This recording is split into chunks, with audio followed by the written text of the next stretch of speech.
कहीं रंगो बू के है सिलसिले, कोई महकती सी बहार है, कहीं रक्स शामिल गुलों में है, कोई साज दिल नसार है। कुछ डालियों की है दिलकशी, कुछ शोखिए दीदार है, पयाम भी है मुसर्रतें भी, रुत दिल नशी बेशुमार है।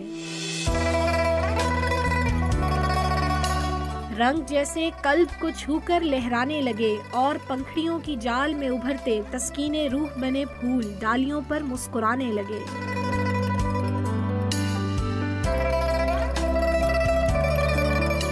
कहने को तो इस्लामाबाद में फूलों की नुमाइश का इन्नकाद किया गया है, मगर अहले शौक की नजरे हुस्न में आफताब की किरणों से इत्खेलियां करते ये फूल खुद में झूमता सा एक पूरा जहान है।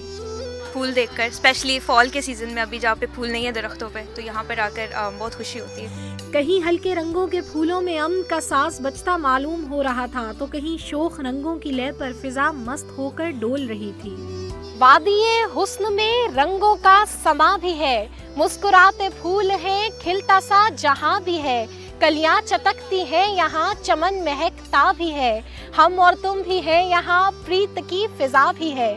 कैमरामैन राहील कुरैशी के साथ साथिया राफे, डॉन न्यूज़ इस्लामाबाद।